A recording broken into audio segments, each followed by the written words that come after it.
Salam, kita berjumpa lagi Bapak Ibu Saudara sekalian dan kita belajar firman Tuhan lagi. Haleluya, haleluya. Ya, puji Tuhan, mari kita berdoa sebelum kita belajar firman Tuhan.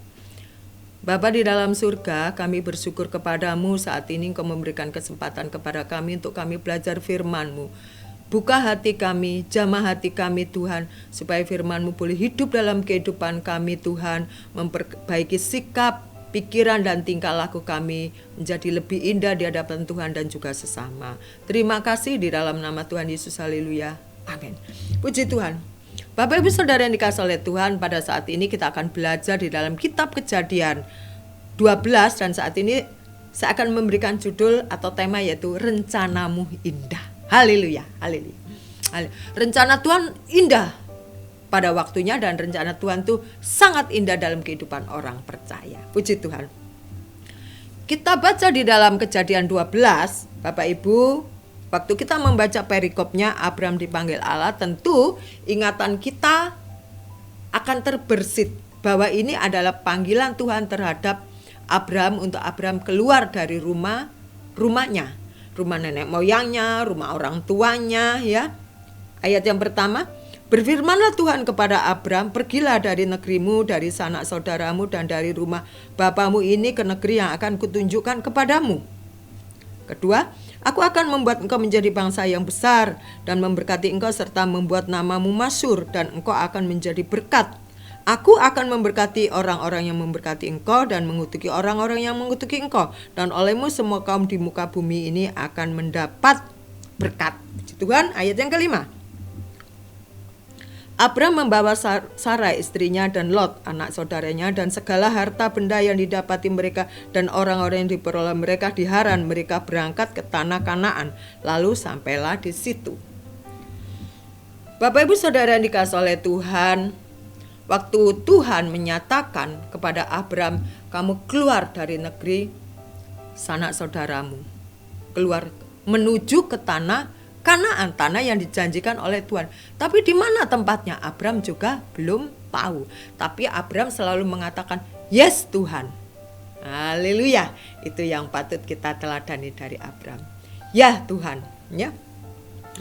Dalam perjalanannya Abraham membawa istri serta keponakannya si Lot. Ya. Lalu dia sampailah di ayat yang ke-7, ketika itu Tuhan menampakkan diri kepada Abraham dan berfirman, aku akan memberikan negeri ini kepada keturunanmu. Maka didirikannya di situ mezbah bagi Tuhan yang telah menampakkan diri kepadanya. Ya, dan pertama kali Abraham memanggil nama Tuhan di situ. Ayat 11, pada waktu itu akan masuk ke Mesir, berkatalah ia kepada Sarai istrinya. Itu bagaimana Abraham juga menghadapi masalah, ya, dia sudah berbohong, tetapi raja itu dengan baik hati mengampuni. Bahkan apa yang aku lakukan, kesalahan apa sehingga engkau berbuat begitu, kata raja ini. Tetapi akhirnya raja itu tahu bahwa Abraham adalah abdi Allah, maka diberikanlah beberapa ternak. Bapak Ibu Saudara yang dikasihi oleh Tuhan, untuk kita menunggu pengenapan janji Tuhan dalam hidup kita, untuk kita menikmati berkat-berkat Tuhan itu bukan hal yang lempeng, lurus atau langsung ada di tangan kita. Ada banyak tantangan, ada banyak tekanan, ada banyak rintangan, kerikil-kerikil tajam yang siap akan mencapik-capik hidup kita. Akankah kita terus berjalan mengikuti perintah Tuhan? Ya. Kita buka di dalam Kejadian 13 Bapak Ibu. Ayat yang ke-6 ya sampai ke-7 Bapak Ibu. Tetapi negeri itu tidak cukup luas bagi mereka untuk diam bersama-sama sebab harta mereka amat banyak sehingga mereka tidak dapat diam bersama-sama. Karena itu terjadilah perkelahian antara para gembala Abraham dan para gembala Lot. Waktu itu orang Kanaan dan orang Feris diam di negeri itu. Ya. Setelah Abraham, Sarai dan Lot keluar menuju ke tanah Kanaan, Tuhan memberkati ternaknya berlimpah-limpah. Ya. Dia mulai punya budak, akhirnya dia gembala.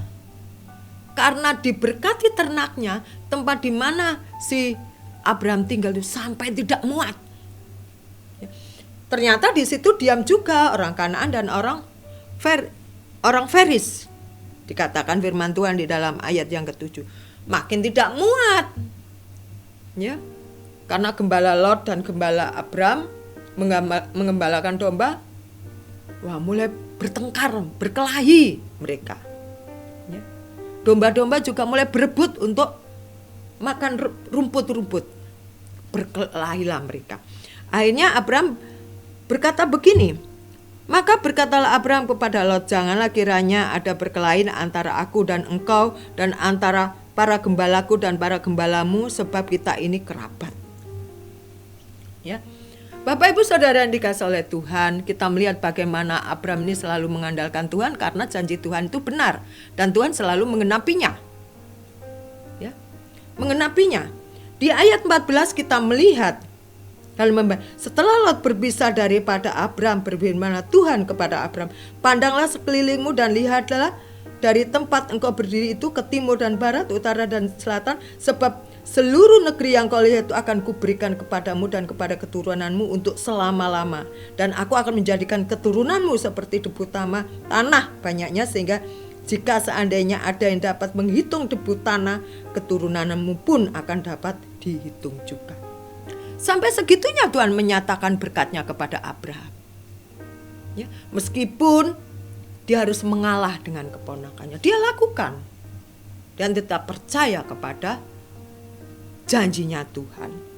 Bapak Ibu Saudara yang dikasihi oleh Tuhan, dalam kehidupan kita mengandalkan Tuhan. Kenapa kita mengandalkan Tuhan?